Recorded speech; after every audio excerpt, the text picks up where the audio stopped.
Next, Craig, do you want to add anything to this?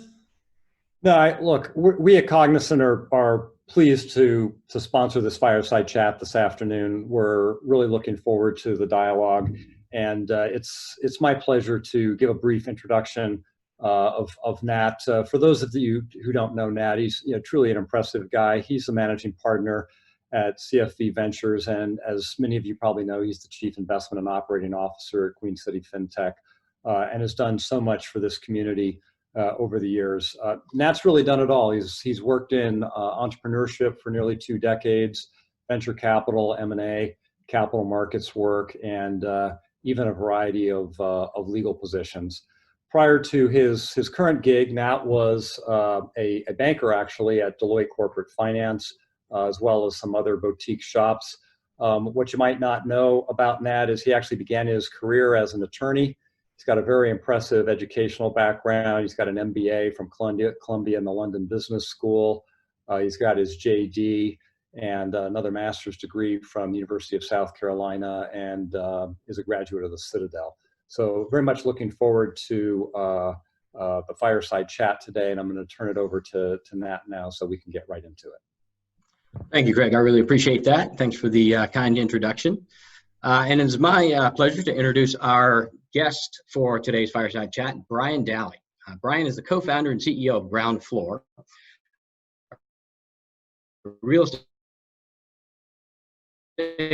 investing and lending platform that GroundFloor has become the first and only company qualified by the SEC to offer real estate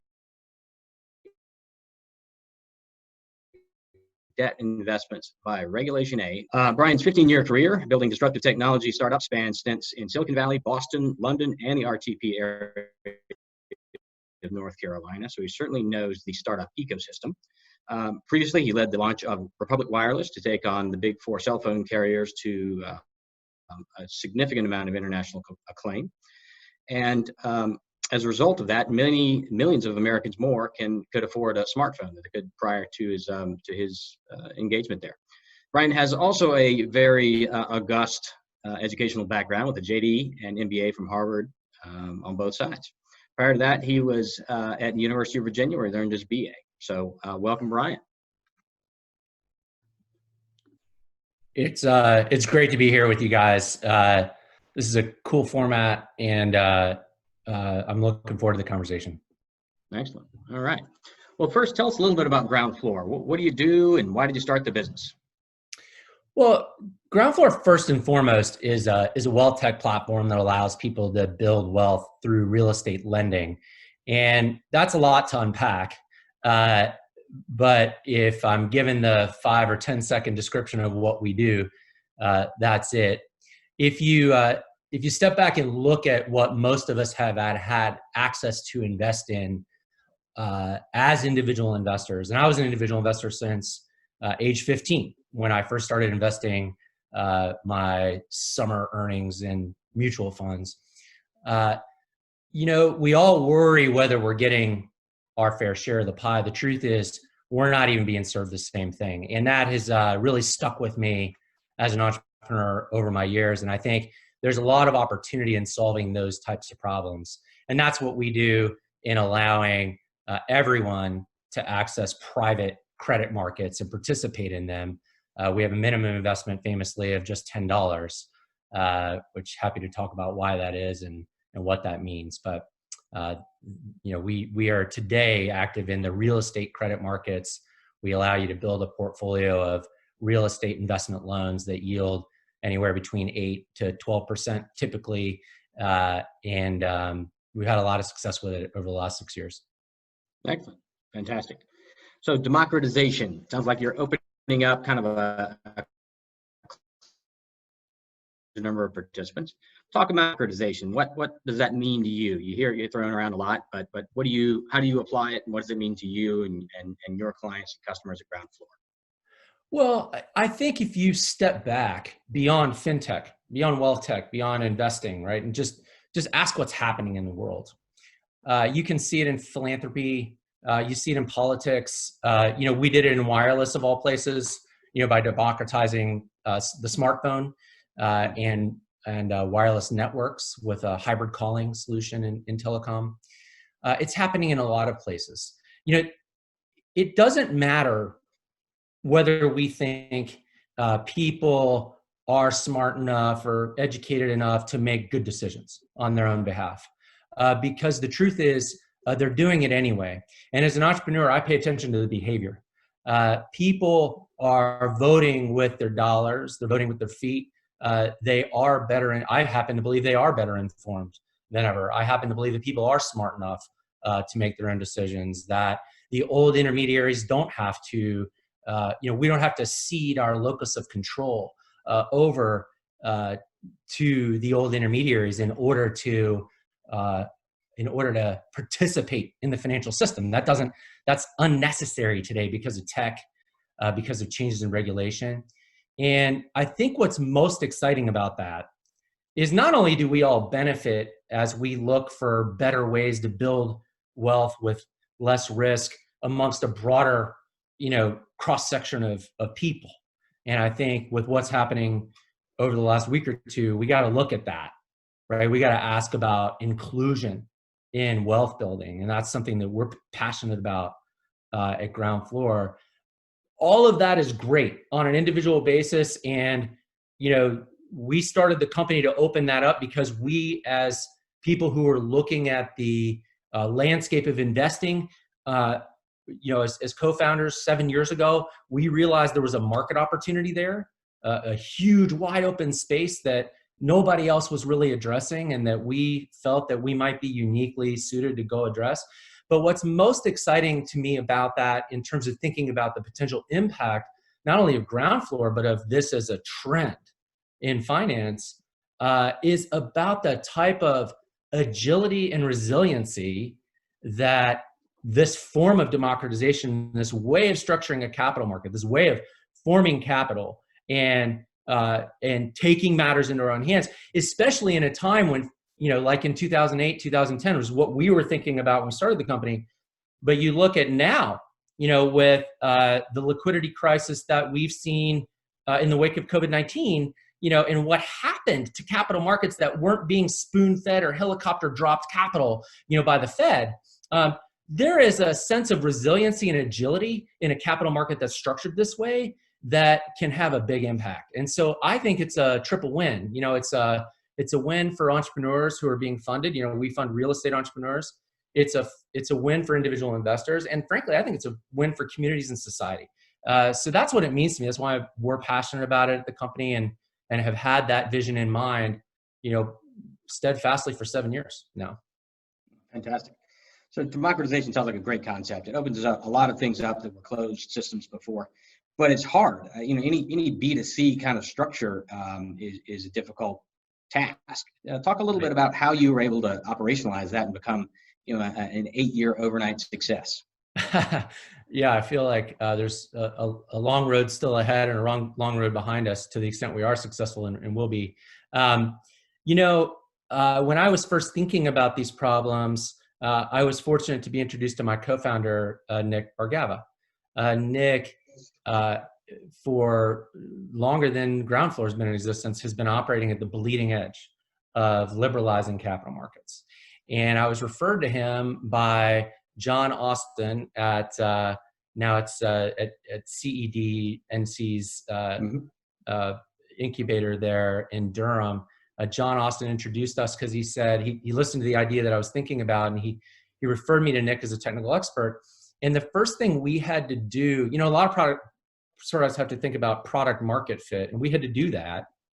But we also had to think product market regulatory fit, and that was especially challenging. And Nick, as a visionary, well, honestly, he kind of crushed me when I first met him, because I thought, well, here's this guy. He's worked on the 2012 Jobs Act, which is the equity crowdfunding part of the Jobs Act, and regulatory is an incredibly important component of what we do. And I knew that it would be. And he said, he crushed me when he said, well, I like this concept. You and I are aligned on vision, which, as we got to know each other over the course of the 2 or 3 months became apparent. But he said, we're not going to use the law that I worked on. We're going to use a different legal framework that I think will work better. And he was 100% right.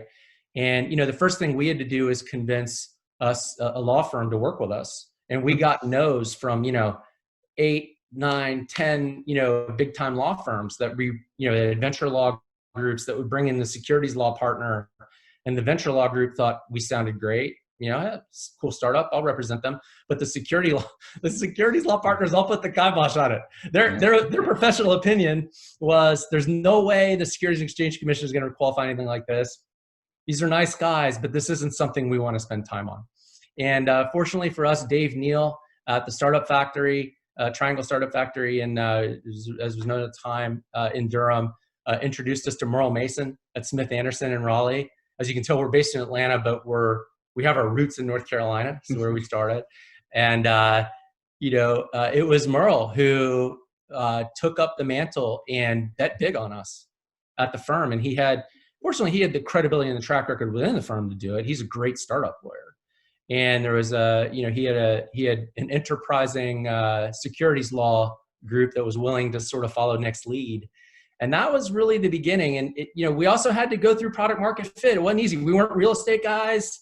We weren't Wall Street finance guys. We had to kind of figure out how to find something that we could finance that would be sufficiently enticing for individual investors to show up to a company they'd never heard of, with a product they'd never heard of, in a category they'd never heard of, and invest. And it was I'm not gonna lie, it was a hard slog. When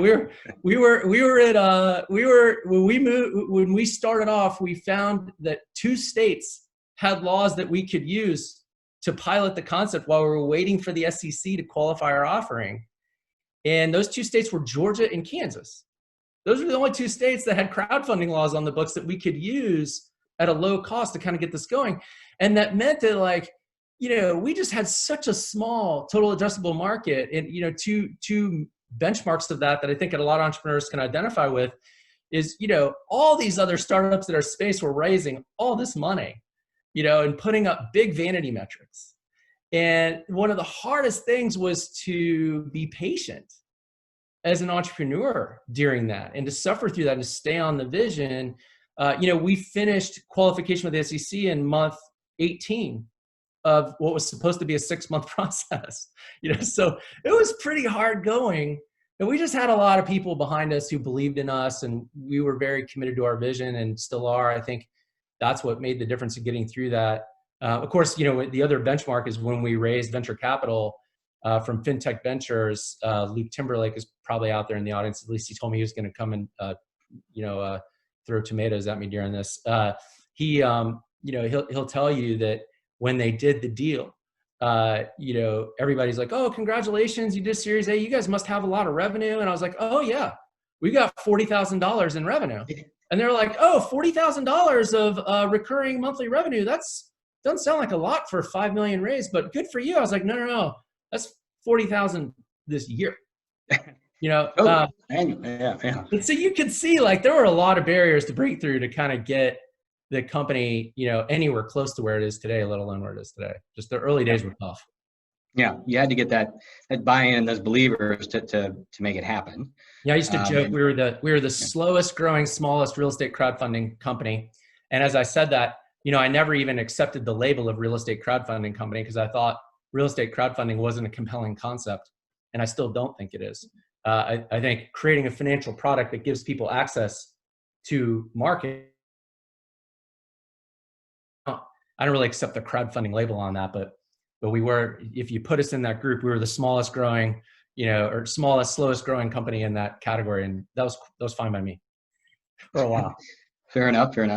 So how did you decide on that particular market? You're focused on a subsegment within this. Why was that the ideal, starting point for democratization of loans? Well, we put 26 different asset classes up on the whiteboard in December of 2012, Nick and I, as we were getting to know each other. And I need to find a photo of that whiteboard because now we're starting to think about other asset classes we might want to move into and go dust off some of those ideas. A bunch of them were real estate. And as we started to think about it, we realized that in real estate, we had a private capital market that was tangible, that people could understand. And as we did customer development, customer discovery, we realized that that was going to have an appeal. You know, if you compared us to Lending Club at the time, which had a similar kind of structure in consumer debt market, it made a lot of mass market investors who we were talking to uneasy that it was just unsecured consumer debt, right? And that became sort of something central for us, and we got to real estate. Then within real estate, you know, there's so many enormous markets within real estate, right? We talked to people who are developing $50 million apartment complexes, you know, all the way down to, you know, single family houses. And we realized that in addition to being tangible, we wanted something that was familiar for people to invest behind. And that's where we realized that single family housing was going to be a good market because, you know, the fact is 2/3 of us are already investors in the asset class because we have equity in a home, right? And a lot of other people aspire to that, right? And so that we needed something tangible and familiar. And then lastly, we also needed something that would yield a high rate of return, that would be profitable for us, and that would return capital quickly, right? So and we found that in real estate investment loans for the use case of acquiring, renovating, and then selling or refinancing, you know, single family investment properties. I'd love to tell you that it was our, you know, brilliance that got us to that through a power of deduction. It actually happened because we were financing some other project that was like a quadruplex on Charles Allen Drive in Atlanta at the end of 2013, you know, within a year of founding the company. And that project was having an extraordinary amount of difficulty funding just the $300,000. And that was for a whole bunch of interesting reasons that were educational. But I was at a dinner where the sponsor of this project was bringing his friends together to see if they would invest in it, you know, just try to hack it a little bit. And at the end of it, a guy walked up to me who became an advisor, a customer, the guy who first funded a project on the platform. And he said, look, I don't do these kind of fancier projects, you know, that are more vanity oriented or might be appealing to you on that level. But I think I know where to use your product, and it's in house flipping. He's like, so have you thought about using it for house flipping? And I said, honestly, we're open to anything. You know, we were humble enough to be open to anything. And I said, teach me about that. And he did. And you know, fast forward about 4 weeks after that dinner, you know, we funded our first project in, I believe it was like 5 days. We funded $40,000, and we're like the dog that caught the car, you know. It was a process, you know, it was a process of customer discovery, customer development, being humble. We failed on a couple of things. Fortunately, the failure didn't kill us, but we kept to the vision, and, you know, we listened, and that's how we found that first beachhead market. You know, we started to expand from that today, but that's how we found that first beachhead. Yeah, that makes sense. You're I guess, cognizant enough to have your eyes open to the idea. To cap on cognizant a little bit there. So a question from the audience, what have been some of the challenges you faced running a dual-sided, you know, two-sided market? Those are unique. So you got to have both sides. Talk about how that worked. Well, I think this will forever be a challenge for us, a challenge of different sorts. You know, like there was a time when we first launched nationwide and we could bring in many more investors, but we weren't set up to scale the lending side of our business.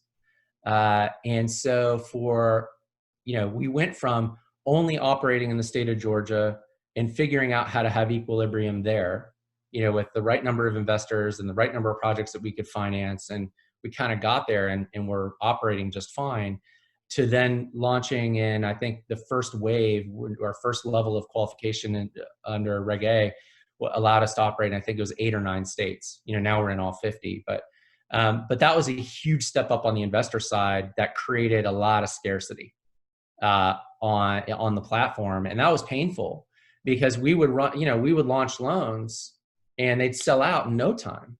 And as an entrepreneur, you're like, oh, I really have a great product. The product sells out, but no, that's not good. You're missing out on revenue opportunity. You're pissing off your customers. You know, that's not a good thing, right? I mean, we try to spin it as a good thing, but it's not. The the trick is to balance it. And we went on like that for a while. We caught up. We had to build a lending company inside, and there was a cultural challenge with that, because building a lending company, you know, I learned early on, people told me who are experienced with, you know, a lending business said, you know, it's easy to lend money out, a little harder to get it back. And if you're going to have a viable business, you got to be good at both. So we really went through probably 3 or 4 different versions of learning how to go to market with the product, what kind of people we needed to sell it, how they would sell it effectively. And, you know, a lot of bumps and bruises along the way. You know, but that's why you have venture capital. That's why you have patient investors. We got through that, and we got to a level of stability. And today, I think we've become adept enough at lending that we can pace it. And now what we're trying to learn how to do is we have different grades of loans. We have a very broad credit box. It's very flexible. Grades A through, I think, goes through G. And, you know, G loan might be something that's very high leverage, like a second lien position. We don't do a lot of those anymore. But, you know, in the A to D range, you know, we're trying to learn how to balance investor supply and demand within that and within geographies. And now we're building product features that give us more insight to analyze that. And so this will never end, right? It may end in aggregate because the numbers get big enough that we can fund whatever we need to fund. But there will always be imbalances within it for us to work on and improve upon. It's a hard challenge. You know, there's no question about it. I mean, getting the first number of investors back in the early days in Georgia was just, whew, I mean, it was exhausting. It was very non-scalable. Getting the first number of borrowers, you know, we joked about the Groucho Marx problem, right? On the investor side and the borrower side. It was like, you know, we wouldn't want to lend money to anybody who would take it from us. You know, that was one form of the joke. You know, on the investor side, it was like, you know, the investors, we said, you know, investors would think, and sometimes people still think this, I shouldn't be investing in anything that would actually take my money. You know, that's the investor side of the Groucho Marx problem. And building this kind of business is not for the faint of heart. You know, like we have a good team, good investors, we're vision forward. And I think that's what's kept us going. Gotcha. And it's interesting that you had oversupply of investors to begin with, which is I guess I wouldn't have thought that. I would have thought it had been the other way around. Right. Right. So how did you get them? Was it just a website? Did you reach out? Yeah, I mean, honestly, I learned how to use Facebook advertising. And we raised $300,000 in our first round. Actually, another North Carolina investor, Capital Broadcasting, American Underground, out of Durham, was first money in, along with my former employer, Bandwidth. They put first money in, and along with Mark Easley, who's a crowdfunding advocate in North Carolina, who a lot of people in the audience may know. Those guys were first money in, along with another couple of angel investors that aren't connected to North Carolina. And they, you know, we used that money to go out and try to figure out how we could advertise on Facebook and bring investors in and convert them and make it worthwhile, right? And try to get the process going. And it was hard. You know, we tried some other techniques. We hosted a couple of parties, you know, in Atlanta, a couple of very non-scalable, very expensive cocktail parties. But you know what? That's how we met our second investor, or our second borrower, you know, who the next weekend came on and put a $40,000 project on that sold out in 48 hours, you know? So you have to humble yourself and do these things that just are ugly and non-scalable and spill a little bit of capital. But that's why capital helps, right? I mean, that $300,000 got us going, you know, that was pretty critical. Yep. So, you know, fintech's taking off to some degree, and you've obviously had some success in a particularly highly regulated segment of finance. But what do you think about finance in general and its ability to innovate? Is it slower to democratize, I guess, to go back to that concept, or is it, you think, easier, harder, and why or why not? I mean, it just depends on how you define it, honestly. I have a very high standard for it. So I'm just not going to be happy until it's truly level playing field in as many in as many areas as that makes sense, right? Until everyone has the same access and institutions and investors are buying and participating at the same level, under the same rules. And all segments of society have that. And so I have a very high bar. I think fintech or financial services is slower? Yeah, I mean, probably because of the physics, right? It's hard to get the quantum of capital, that you need with a new concept. And I study it and understand it as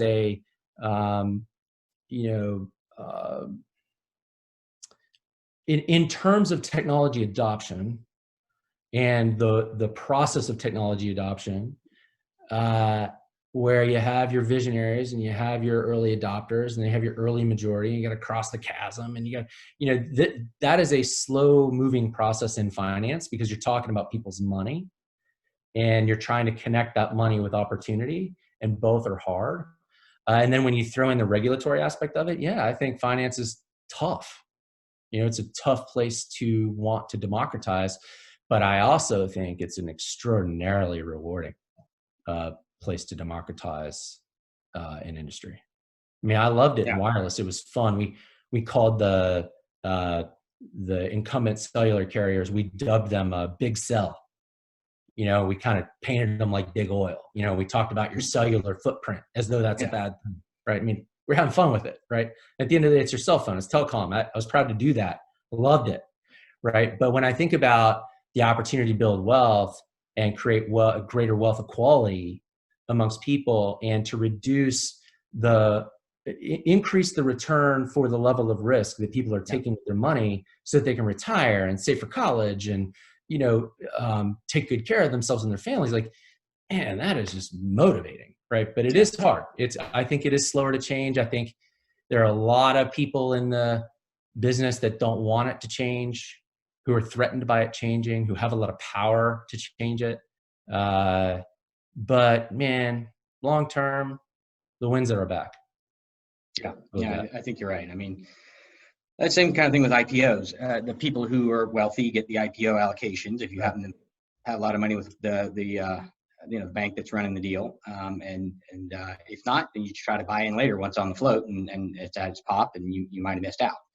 And they do that for a reason. And it's but you're taking that same concept and cutting out all those middle pieces. Hopefully, maybe saving a little bit on the securitization side of it, or the syndication side, because you don't have to go through the bank, they don't have to have a cut, et cetera, et cetera, et cetera.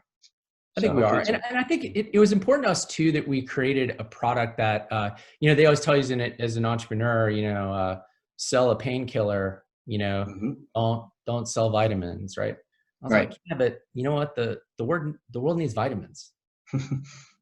So if you can dress up the vitamins as dessert, like every time somebody bought our cell phone plan, a Republic Wireless cell phone, I think they kind of felt like, the feedback we got, they kind of felt like they were sticking it to the man, right? Every time somebody invests in GroundFloor loans, I hope they kind of have that feeling, because that's a little sweetener to what is fundamentally financial vegetables, right? I mean, investing in debt securities, $10 at a time is, investing is boring, right? I mean, at the end of the day, right? It doesn't have the, upside that Bitcoin has, or that, or taking some incredibly risky options position might have, right? But over time, if you read one of my favorite fintech books is, or financial services books is, investing books is The Richest Man in Babylon. If you just think about, putting your money to work and chipping away at it over time and conserving that and building that base, if we can make that fun and easy and low friction, then we're going to have a big impact. Yeah. And so that's why we picked the debt product, because we were like, okay, this is something people don't have access to. It's good for them. And is it flashy and shiny? Well, we'll try to make it so, but that's okay. It doesn't have the glitz, that an equity, high volatility equity investment is going to have, but it's also going to be better in the long term. And so preaching about the virtue of that it's tough, but fundamentally we're selling vegetables, right? I mean, there's people need the vegetables. So I guess, how do you manage that though? If you've got really investors coming in at $10, and then you've got total loans for house flipping situations that are $40,000, and they're only out there for a period of months, maybe in weeks. How do you keep that efficient? How do you manage a platform like Well, a lot of tech, right? The Yeah. first hire we made, where we joke, it's the first hire that we valued enough to pay, right? I actually had to pay him out of my pocket at the beginning before we raised capital. Is our still CTO, Chris Schmidt, who was with me at Republic Wireless and in the trenches there. And it's a lot of tech. It's a lot of tech to, how are you going to process $10 investments, at the scale that we do? And, we're doing $10 million worth of, investment sales a month, right? With thousands of investors participating. And we have draws being processed, by our borrowers who are taking draws against their loan to fund their renovations. Those are coming in. We have loans repaying, that have to be recycled in the system. We have, there's a lot of activity. I think last year we tabulated about $700 million worth of transactions, right? That, happened on the platform. It's crazy. It's a lot. And it's a lot of small ones. It's not like, oh, it's 700 million and it was like, a $500 million transaction, a 100 million. No, it's like a lot of really small ones. And so we built tech for that from the beginning. And that's been key. That's the fintech, in the company. That's why it's a tech company at its root. Yeah, makes sense. So transitioning a little bit here Sure. to COVID. So what's going on in the real estate market in general? And then what does that mean for you at GroundFloor? So there are a whole range of dynamics to get into around that I think are interesting at a lot of different levels. In the near term, the most acute was that, and we felt this, the most acute was that because neither Treasury nor the Fed was feeding, liquidity into the corners of the capital markets, the capital markets that we're active in, you in March saw an immediate slamming on of the brakes by institutional buyers of this paper. Because the way that this, we are on the lending side of the business, we are participating in what is basically a cottage industry with thousands of tiny little micro lenders all over the country. And then around them have grown up some larger scale kind of professionalized lenders who maybe operate in a state or a region or a couple nationwide. Some were Silicon Valley backed. All of them, almost without exception, get the lion's share of their capital from institutional buyers of that paper. And the way it works is they say, okay, Mr. Institutional Capital, what's your credit box? What do you want us to go out and originate? Okay, great. I got that. I'm going to go do it. And the agreement is if I originate that, you'll buy it, right? That's how it works. Well, those guys on the back end, institutional buyers, employ leverage on their side. And it makes decent sense why they do that, right? It's to earn a bigger return and earn their fees and whatever else, right? It's how the system works. I object to it. I don't think it's good, but I understand that's how the system works. Well, because that's true, a lot of them had their leverage pulled or had other emergent issues with their liquidity where they just stopped buying, not because they viewed the real estate market as being, they may have tried to explain it this way, but I'm going to address that in a minute. That's nonsense. They may have tried to explain it, their behavior that way, but in fact, what they were doing was responding to a liquidity crisis. And the liquidity crisis was a function not of the fundamentals, but a function of the dynamics and the structure of the capital market. And that's what we've been talking about for 7 freaking years, because we saw that coming out of 2008. And I think that was very evident to us. That was like a clarifying moment where you as an entrepreneur hope that what you are putting forward in the world and your vision and your idea is right. And 7 years later, this happens and the light bulbs are going off, being like, yeah, that's what we were thinking of, right? That's why we structured it this way. This is what we were talking about. And I think that was exciting on one hand, but on the other hand, those developments can themselves have secondary effects that can affect everyone. Yep. And that's part of the reason why I think it's unhealthy for the economy to be structured that way, for a capital market to be structured that way. And so when we looked at how that was unfolding, we had a front row seat to it because over the last year or two, we actually started exploring how working within that institutional construct with a portion of what we did could actually add value to our marketplace. And we weren't going to compromise our mission, but we did start to explore whether, there's a lot of demand for the paper that we were originating. We had a great track record, right? We had several buyers last year who bought credit from us, one of whom at the end of the year was Blackstone itself. Like, Blackstone stepped into this market, and we were so proud of the fact that Blackstone, right, one of the world's best, largest private equity investors, was buying our paper, right? They spent 6 months diligencing our, the way that we underwrite, the way that we asset manage, who we are, right? And they bought it. They were like, yep, stamp of approval. And we were so proud of that, right? Because we always wanted to believe that we were bringing institutional grade investments, to the retail masses. And that, there wasn't this adverse selection problem that everybody warned me about in the early days, right? That it was legit. It was as good as what the institutions were buying. The problem with that is when Blackstone slammed on the brakes, and our other partners as well, that left us with a bunch of inventory that we had originated, and now we had to chew through, right? So we had a negative effect, even though, fortunately for us, we had this huge retail base that was still buying and is still buying, right? And so we saw what the institutions were doing, pulling back, taking back, having to meet their own margin calls, having to deal with their own liquidity crisis. We saw that, and we talked to them about it to understand it. It was like a horror show for us, right? To see what was happening. It was like our vision in its worst form coming true, right? The counter vision. And I think it emboldened us. We've now taken a no institutional capital pledge, right? We're not taking anymore. We're not selling anymore to institutions because we realize we don't need it. It actually allowed us to pause and look at our burn rate. And I think every startup asked itself, how could we lower our burn rate? We said last year that was 20% or 18 to 20% of our volume going through institutions. Well, how much cost was it? Yeah. It was more cost than it was revenue. It was lower revenue, higher cost, and a distraction, right? So it wasn't adding to our mission. So COVID gave us a chance to just double down, and defiantly go, okay, we're shutting that down.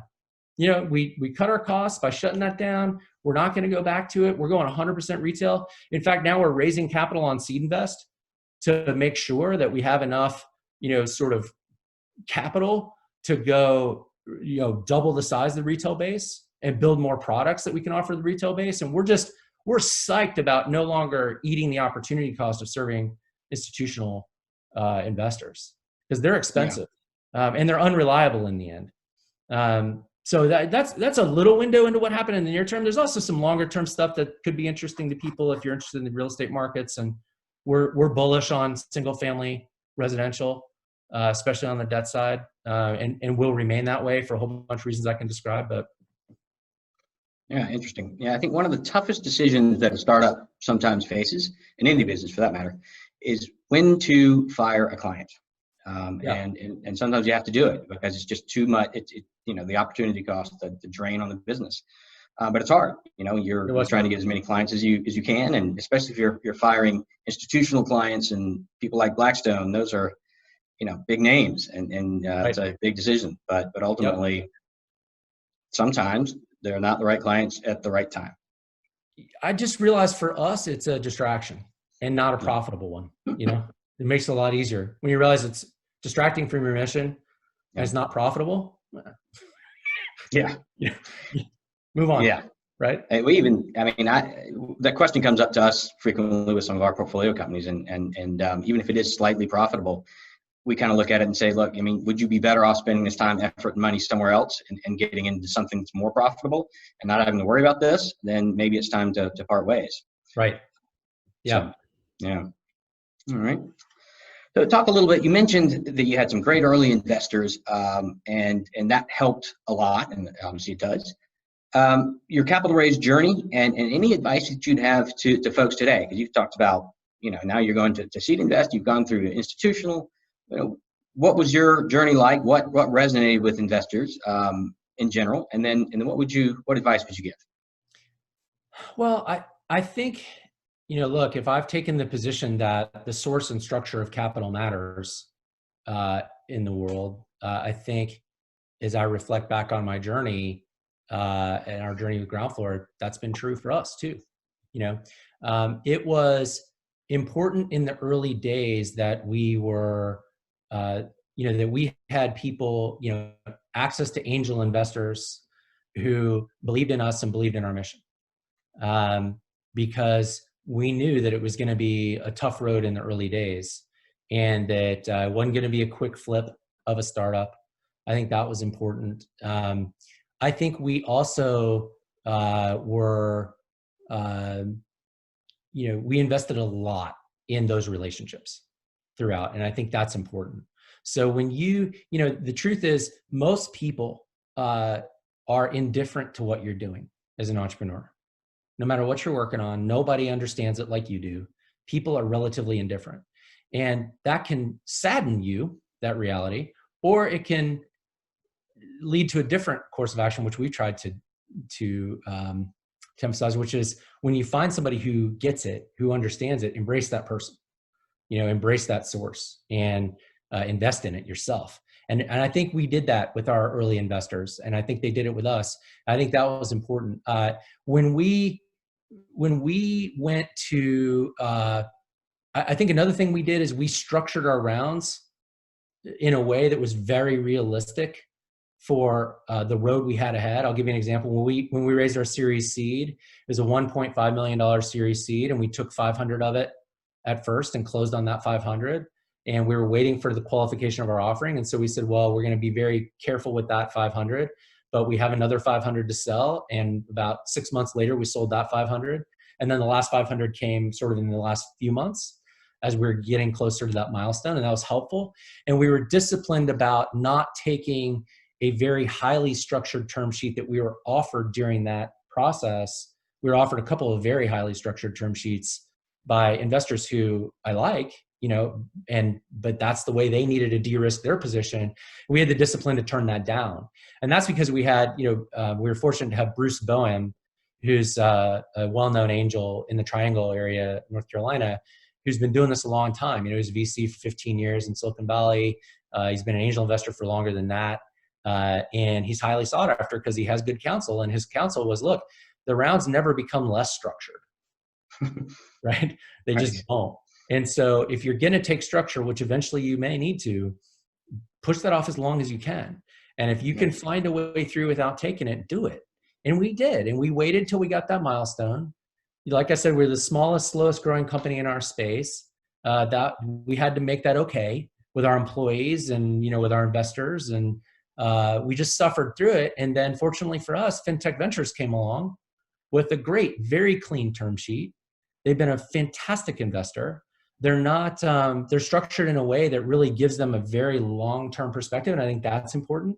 You want to make sure you understand who your investor is on the other side and who their limited partners are if it's a firm. And, if they have counterparties, who are those counterparties and what do they want? Because that's going to drive behavior. It's a business, venture capital. It's not a charity, and so you got to be realistic about that and know who, not only who and feel good about the person, you need to understand what context they're operating in. And so we did that with FinTech Ventures, and they've been great.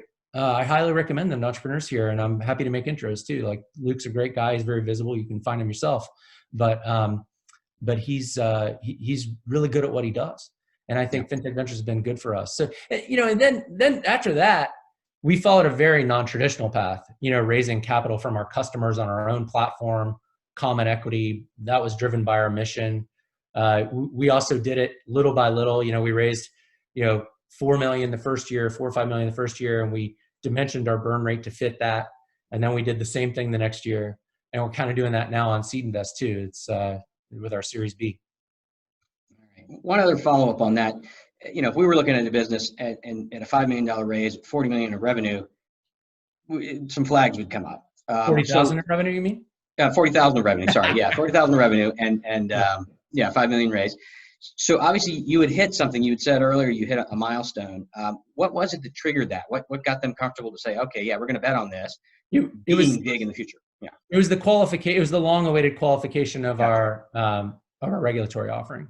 And I'll tell you, to their credit, they recognized the value of that milestone and what it meant because they spent the time to realize it.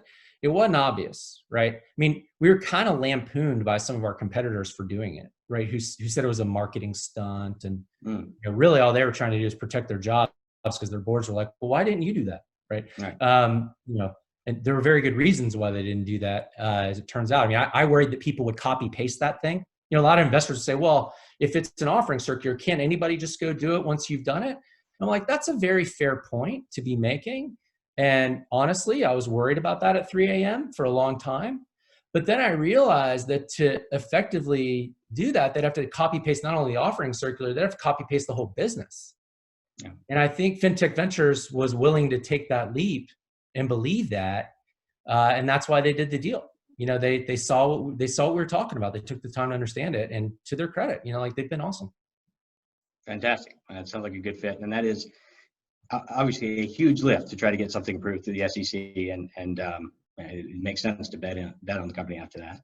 But even then, it's not obvious like why it matters, right? Like, or that somebody just going to copy you. There's like always it's like a golf swing. So many things can go wrong. There's so many reasons not to invest, right? It's a wonder it ever works out. Yeah, you do hear that a lot. You know, well, somebody else could do that. Well, that's true with everything. I mean, I always point out Walmart. Walmart was not the first discount store ever. Right. They just did it better than others. And so, you know, that in and of itself shouldn't be a barrier to investment. Yep. We only have a couple minutes left. I did want to get your feedback on one other thing. So you lived in a lot of different entrepreneurial ecosystems, RTP, Atlanta and London and Silicon Valley. What do you think? What are the things that make an ecosystem work? What are the good things for an ecosystem? What do you need to have? Well, I got to tell you, I experienced it in the Triangle and in Atlanta, both. You know, in a way that I think you hear Silicon Valley talked about this way. I experienced it there too. And one common thread is that people give first. You know, they pay it forward. And I think the most important thing we can do as founders, service providers, investors, whether you're an angel investor or VC, suppliers, customers, you know, paying it forward. Nobody gets anywhere in entrepreneurship without people helping them.